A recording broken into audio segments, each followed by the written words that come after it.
just bring you guys along, trying something different. I got this camera on a little selfie stick here, got my mic up, and today I got to, well, like every day, we got to feed the fish. So I got a bunch of fish food here, and then I'm actually going to go ahead and turkey baste the rocks and give the corals a little bit of a turkey basting. That's going to get all like the flatworms. We have some flatworms in here off and a bunch of other things, but if you guys got questions, I got the chat up here. I'll do my best to answer them, but my main goal here is to clean this tank. So if I don't get to them, sorry about that. But let me pull the chat up over here and I'll get right into this tank, and I want to show you some cool things that are going on in here. The corals have had a lot of time to grow out. They're looking really good. So let's get into it. Let me pull the chat up over here and let's see what's up.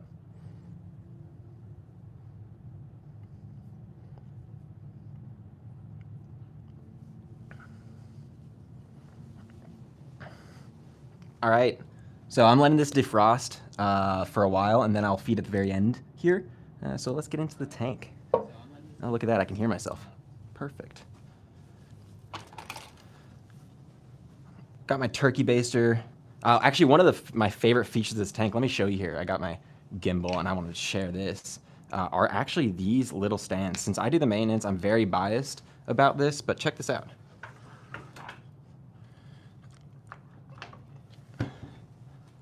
So since this is a 400-gallon tank, this way I'm able to like actually get up here and get into this overheads here. So I still got a bunch of cable management to do. That's also what I'm going to get done today here. We just added these tunsies in, and so the cables are just strewn about here. So I'm going to get them zip tied all up on the top here, run all the way along to this board over here, and they get plugged in here. So some maintenance to be done. Let's check out the tank for a little bit though, because who doesn't want to check this out?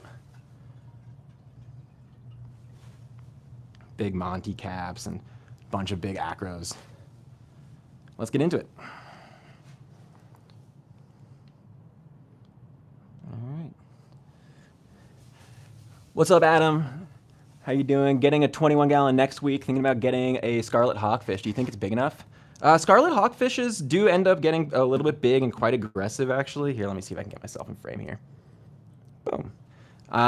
Yeah, they are a little aggressive and they get quite big. So personally, if you really love them, I would do it in 21, but I probably wouldn't add many other fish, maybe a clownfish or something like that.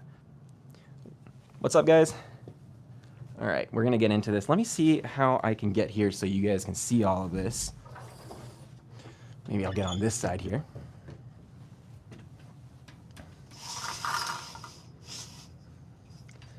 And so I'm really just gonna get in here and like I said, there's a bunch of, we actually have acro-eating flatworms in this tank here, which is a big problem. I don't try to give away any of these frags just because of it, unless people are aware. But to get them off, there's really no cure. So for now, we are just turkey basting. We use a flatworm stop or flatworm exit occasionally, and it helps, but it's really just a preventative and management. It doesn't actually get rid of all of them.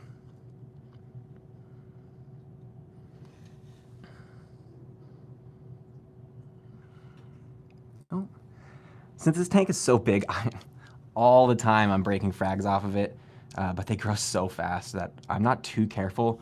In our smaller tanks, I'm way more careful about where this turkey baster's going, but in here, I'm fragging it all the time. And actually, I'll show you some trouble spots in just a minute here that the corals are all growing into each other, and it's quite a headache to manage.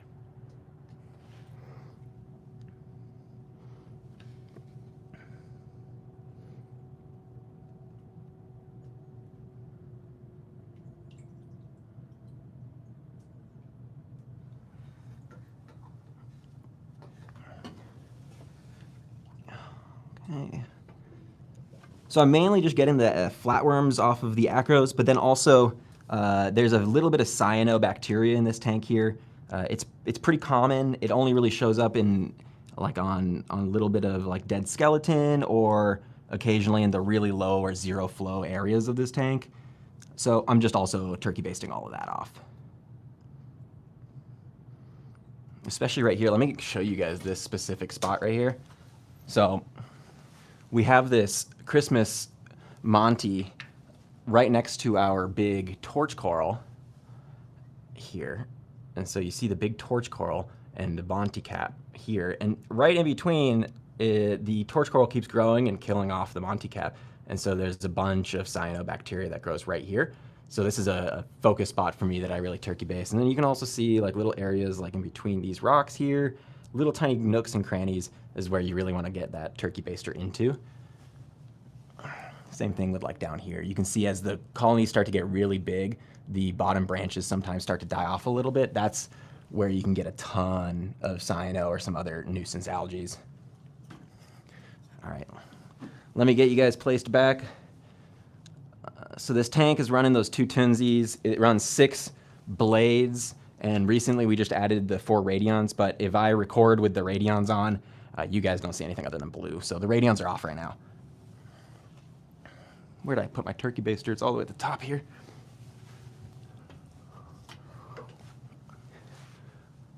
What's up, guys? How's everyone going? Hope everyone's having a good day. Are you guys all at work too? I'm at work. This is what I do for work, actually. So I'm here cleaning and maintaining. I recently just fragged this tank, and so you guys can barely see it, but there's a bunch of little rubble down here. That's not actually little rubble. This tank is so big. Those are little frags. So look at this. These little tiny pieces down here, check that out. That's maybe a 1/2 inch frag that just came off the tips of this guy up here. But there's just so many corals always breaking off because of the big fish. Sometimes I just leave him, turns back into sand. It's pretty cool. Work. Yep. 3 monitors, 1 dedicated to reefing videos. What's up, man? Yeah, hopefully you're enjoying this tank. This thing's crazy. I feel so fortunate to be able to work on this every day. It's actually really my pride and joy.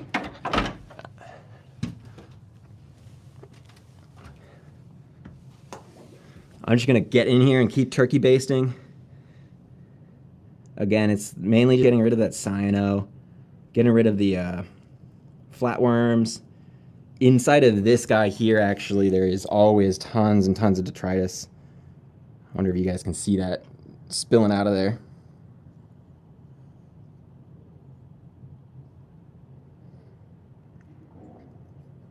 You see the yellow chorus wrasse here. He always follows me around when I'm turkey basting because he eats every flatworm that flies off.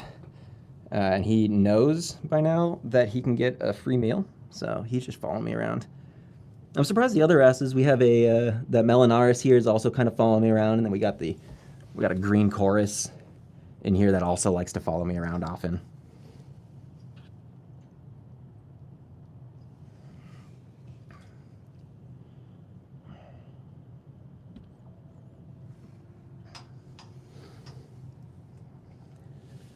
So with this tank, since it is such a big acro tank, and it does have the flatworms, I do try and turkey base every day, every other day. Obviously, this isn't an office, so it doesn't get any turkey basting on the weekends, but it is a lot of work to manage these acro-eating flatworms, and it's definitely taught me that you want to do your best to avoid the flatworms at all costs. They suck to manage.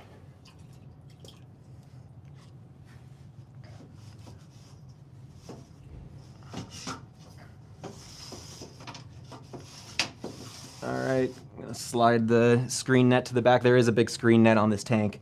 That Areni tilefish is a big jumper. I've actually heard him hit the net pretty often. I'd say maybe once a week, every other week or so.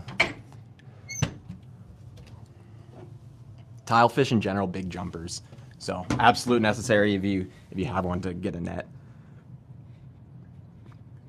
And same thing back here. There's actually a ton of little acrofrags in the back here, smaller ones. This is I'm a little guilty. This is kind of the graveyard in the back here. Nothing dead, but maybe the corals that aren't doing as well, aren't growing as fast. They come back here to spend their time. I'll show you. There's actually a Monty back here. Let's see. This Monty back here, you can see half of it's kind of dead in the bottom. It was infested with Aperture in the bottom. But I got rid of all the Aperture, and you can see it's kind of recovering from there. I think eventually I'll cut a few of these bigger pieces off, clean up the rock, and then remount it. because that ugly dead skeleton doesn't look so great in my opinion. And you can see there's a few little frags back here as well. But overall, this is kind of just a filler zone. All the cryptic fish like to hide back in this cave back here. It's funny because for a long time, we have an Aptasia-eating filefish in here. Let's see if we can find him. So there is an Aptasia-eating filefish in here, but I don't think I would call him that anymore, as he completely stopped eating the Aptasia.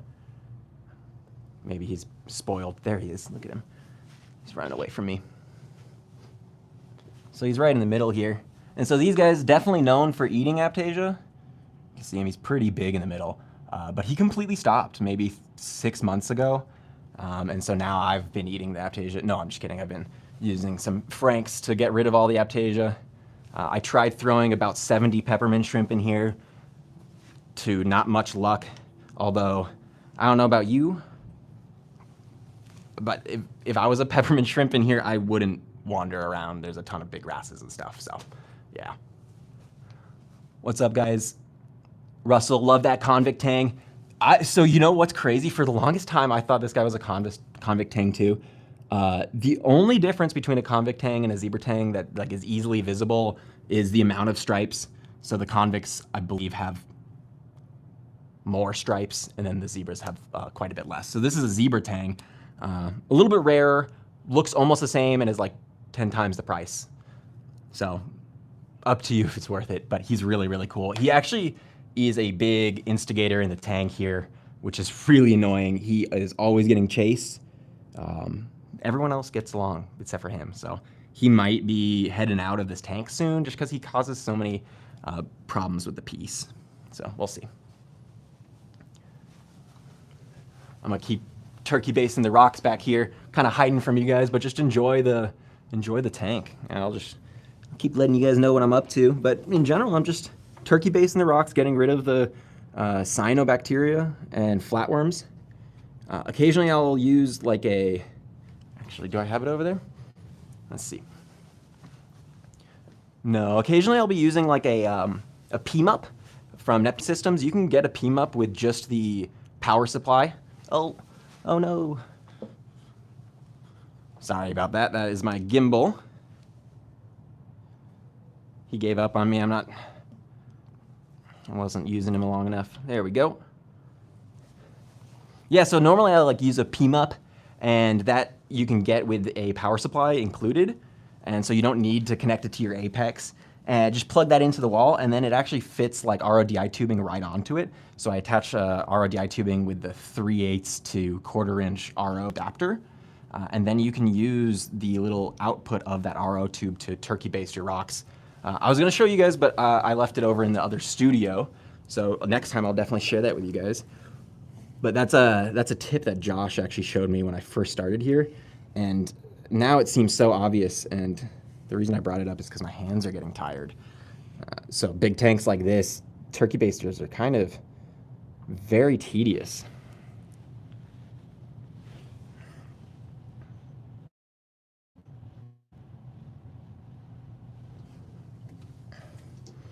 This tank's like almost all acro and SPS, but as you can see, there is that really big torch there. There's two Euphyllia in the middle here, and then actually a really cool part of this tank started out with like 2 mushrooms when I started managing this tank here, and look at the whole giant colony of Recordias there, of Yumas. Of course, the Areni wants his center stage, but tons and tons of mushrooms there, actually coming up on the Hydrophilia there. I gotta definitely watch out. I've been putting a bunch of little frag plugs and rock rubble to try and get the mushrooms off of that rock there. To not much success, to be honest. They're growing so massive that it's not working too well. I don't know if I'm gonna get any of those out of there. Let's see.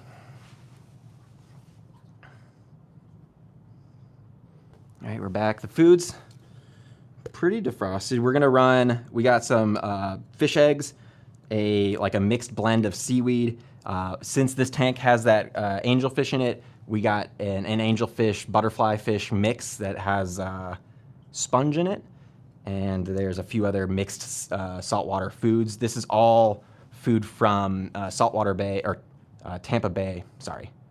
San Francisco Bay saltwater. It's the new food that we actually got, and I'm really liking it. So if you want, check that stuff out. It's actually really cool. Let's see. How long has the tank been running? This tank, it's a mixed story. So the tank itself started in Ryan's basement and got moved here about 4 years ago, I think, maybe 5 years ago. And then about 2.5, 3 years ago, we added all the coral to it. So for a while it ran with just little frags, a bunch of rock, and a ton of fish. And then recently, well, I say recently, about 3 years ago, two years ago, we added all the big acro colonies. Those came from the BRS 750. Oh, there goes my gimbal again. I'm gonna have to work on that. But yeah, it came from the BRS 750, all the big acros here. And actually in the 750, they had acro-eating flatworms. So that was a really challenging thing to deal with. When we transferred all of them, we dipped all of the corals in Bayer. And some of the big colonies really did not like that. We had a giant strawberry shortcake, and it did not take to the Bayer well. It was getting pretty destroyed by the flatworms already. So when we dipped it into the Bayer, it really didn't take it well. And that one didn't make it, and there was a few others that didn't make it, but everything else went completely brown, like completely brown. All the skin went brown, the polyps went brown. This tank looked completely brown because, again, we dipped it in Bayer and actually the Coral RX as well. So they were incredibly stressed. It took about 3 months for them to come back, and then like another 3 months from there for them to even start growing again. And the flatworms are still there, so Bayer didn't work. It helped. It definitely helped a lot, but it didn't work. And so we're still maintaining like a flatworm stop in this tank. So, yeah. How many gallons is this tank? This tank here is 400 gallons. It's the BRS 360. The sump actually is not under the stand. The sump is actually, if you go out this wall here, out this door, the sump's gonna be on the other side here. I'll show you that maybe in the future. Let me take a peek here really quickly. Here we go. We'll sneak out. Check this out.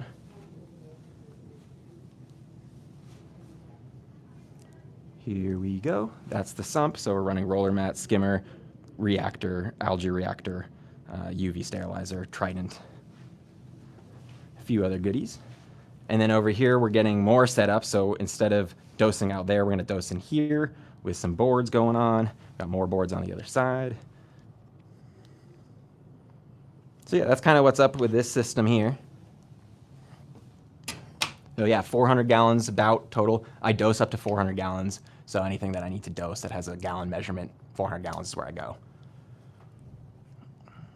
Have I bumped up the UV? The blades and radions are basically on max. So I don't know how much more I can bump it up. Yeah, they're on max. That acro at the very tippy top. Here we go. Let's see. This acro here at the very tippy top is basically sitting in between these two radions here. And the tip of it hits about 890 par. This bright green guy is about 800 par. And the top of this table is about 700 par.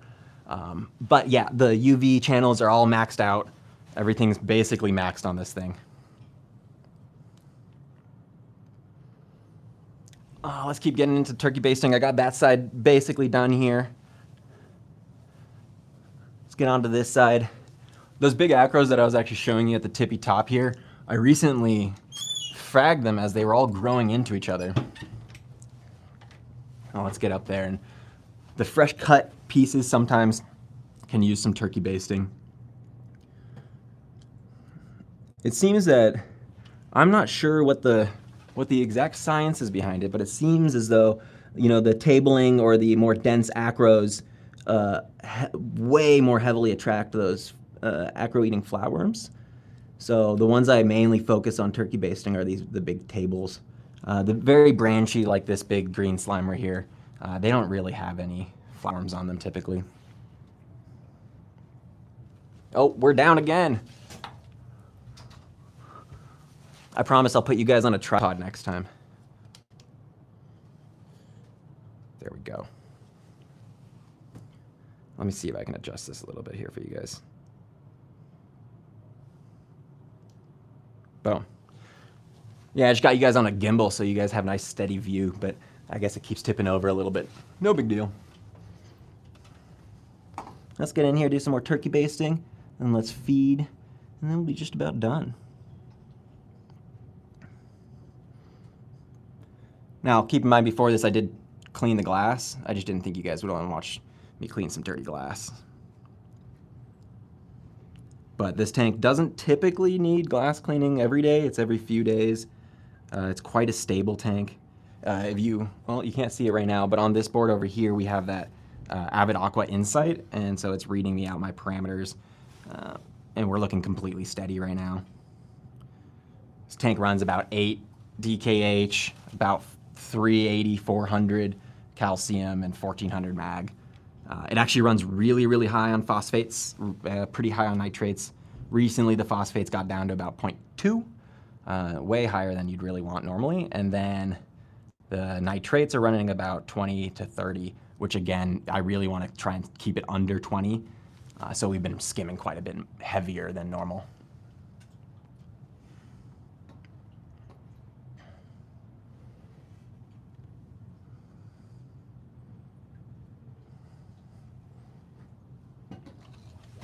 Here, I can show you guys a little bit of what I'm talking about in terms of like what I'm basting. Here we go. So this, if you're ever curious what acro-eating flatworms looks like, this is our worst one here. Let me pull my little, check this out. Again, love these things. Boom, little step for myself. Let's see, I'm gonna try and do this two-handed, but you see, this big brown gray spot here, there's a few darker spots here and here. That's acro eating flatworm damage. And so I'm trying to really get any flatworms to come off of that with this turkey baster.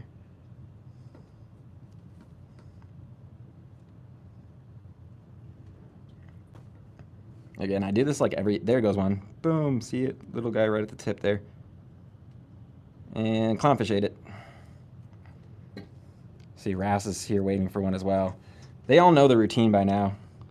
There goes a flatworm. So yeah, that's exactly what I'm looking for, is really just kind of spots that look like they're fading, don't look as good, and turkey basting those. And again, same thing like the cyano and these little corners, or like under here I'll try and get as well. Same thing with like in between all these frags. And what I was talking about with a little bit earlier with the corals growing into each other, that's actually, when you have a tank this big and it gets stable, that's mainly the biggest problem that you actually have. And so right here is a big problem space. That's 1, 2, 3, 4, 5, 6, 7 acros in here. I put them all here, so I'm guilty. This is my fault. But I have to constantly cut the right side of this big colony so it doesn't grow into it. And because of that, you can see it has a straight edge here. It doesn't look as natural. So keep that in mind when you're placing your corals. Don't put them too close to each other, or you'll have to deal with problems like I'm dealing with. But I got most of that turkey basted. Let's feed. Let me see if we got any questions here. Got my chat right here. Would you say ICP tests come under maintenance? Absolutely. In a tank like this, I'm gonna say you have to do ICP tests. These corals are very delicate, especially some of the acros in here, and you are going to want to know your trace elements. Now, if you're doing a lot of water changes and it's a softie or like a beginner LPS tank, I would say you don't have to do ICP tests. It's fun. It's really cool to see the science behind your tank. So if anything, buy one on sale, like 30 bucks, 35 bucks, just to see where your levels are at, because I'm always really interested. Like, what's borium? How does it affect your corals, and why is it in your water? And different things like that. The Tropic Marin test specifically tells you a bunch of details about that stuff. So if you're interested in that, go check it out. But let's get feeding, because we're just about done with the turkey basting. Let me grab my feeder here. And so this is all San Francisco Bay foods.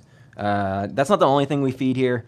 Do a lot of rods, do this, a bunch of pellets, Hikari, Benepets are the two main ones that I go for, and TDO from Reef Nutrition.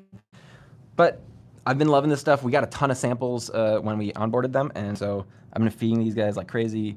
The eggs are like fully eggs, which is a rare occurrence for me in my experience on frozen foods. Usually they come as kind of like popped eggs or like just shells of eggs. So that is a little bit nicer. Let's mix this stuff up. We're still a little frozen here. That's okay, actually. In a tank like this, if you get them caught into the power heads will go ahead and defrost them and chuck it all throughout the tank. You just want to make sure it doesn't go into the overflow weir, really. What wave makers are those? I see they rotate. These are the new Orcas from Tunzi. The pump itself is like the Tunzi pumps that you trust, but then the top here is brand new from them. It's the Orca, so it swivels these Tunzi power heads.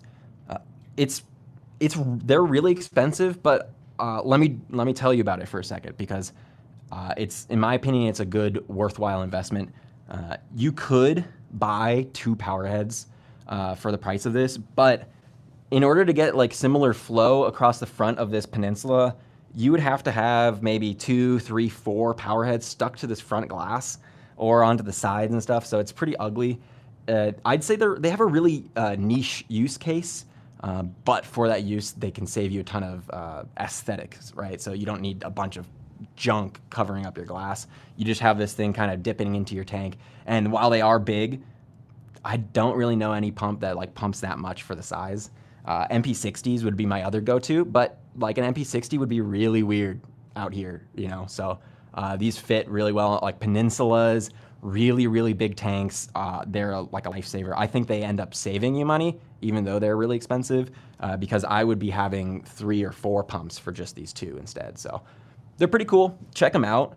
The guy that actually did the Orca, it had been developing it for like a few years by himself before he partnered with Tunzi.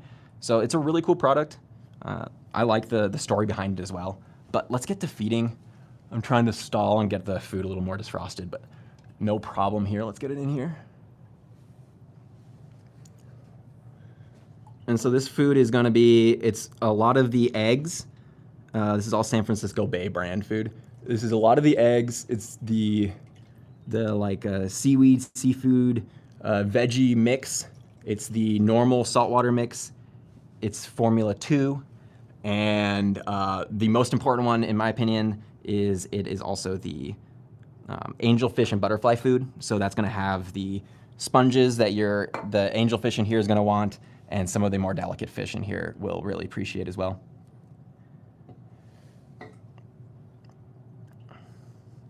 Oh, look at that.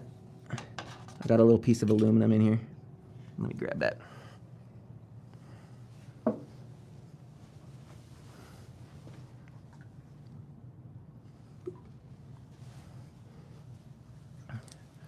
So this is like your normal, this is the normal amount of food we do every day. A lot of times I'll come in here and throw a little bit of, throw a little bit of pellet in here earlier in the day, at maybe like when I come in 9, 10 a.m., throw some pellets in, and then they're gonna get this big medley.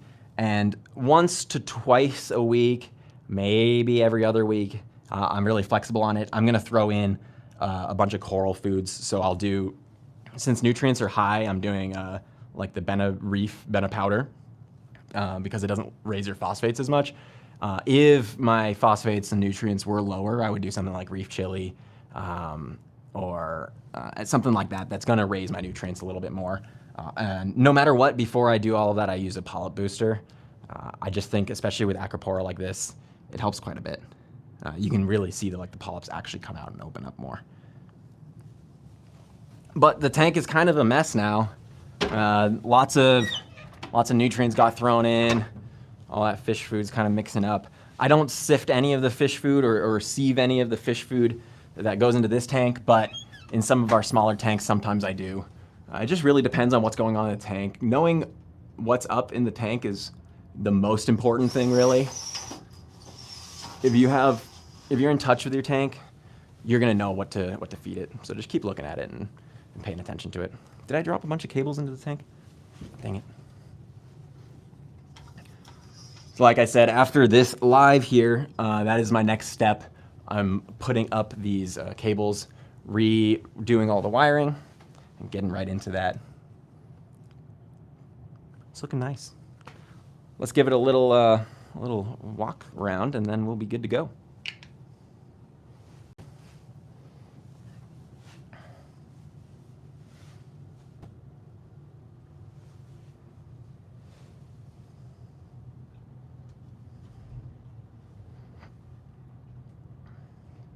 It's a big chalice down there.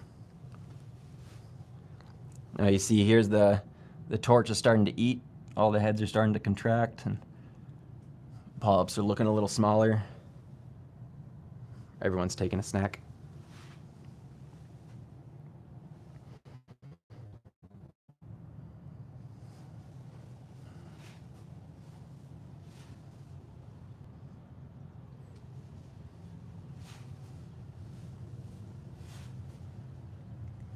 The flow in here is these two MP60s. There's a XF350. There's two return pumps that come through the wall with random flow generators, and then just those two Tunzi power heads there. So that's what's getting the flow through this tank. Honestly, without those Tunzi power heads in the front here, the flow in this front half of the tank would be quite hard. I was constantly changing out flow in the front here. For a while, we had a bit of a gyre going across. For a long time, we had two basically the same thing here, but just magnets stacked down into the tank holding some Tunzis so they didn't rotate. And that worked pretty decently, but the wide flow plus the giant pumps plus the rotating is really the sweet spot. It's actually allowed me to put a few more corals up in the front here too, so we have a bunch of flow through all these rocks.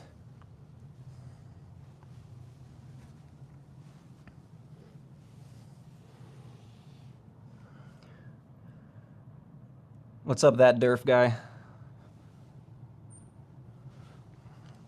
Let me see if I can help you out. I have a very small...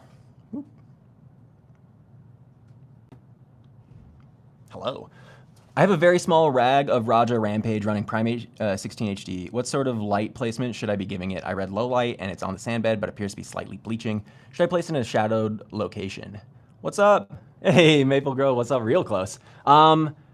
If it's bleaching out and it's on the sand bed already, I'm gonna go with it's probably not getting enough nutrients. I wouldn't necessarily think it's light. That was in about a month ago. Oh, what's up? Hey, if you wanna come check out this tank, ask the front desk. If I'm around, my name's William. Just ask for me. I'll come down and show you the tank. It's pretty cool. Yeah, I'd say nutrients. I would try coral aminos or other type of amino acid, Red Sea AB+, something like that. Yeah, it's probably not too much light. I wouldn't say too much flow either. I would go with some nutrients. I would try and feed it or add something to it. Yeah, you should be fine. Yeah, I'd say like this guy down here, this chalice down here is sitting still in like 250 par. So yeah, it really shouldn't be a problem for you. I would just try and feed it something, polyp up or polyp booster or any of those polyp openers will actually help them take in food more. So if they're a stressed coral, maybe they're not taking in food at all, you can try like a polyp booster or something like that. But honestly, like an amino acid will help them open up as well. I would probably do something like that. Awesome. Well, I'm done with my maintenance in here. I gotta go edit some shorts. But if you guys got questions, I'm trying to be live more often, trying something new. Got like 8 tanks over in the other studio. This is a 400-gallon tank, acro tank. So I'm gonna be highlighting these a little more often and just bringing you guys along in my maintenance. I do maintenance every day here. I'm the one that's feeding the fish, taking care of all the corals and cleaning the glass, doing the testing. So if you guys got questions, hit me up next time I'm live. But thanks for joining me in this maintenance, and you guys have a good day. Peace out.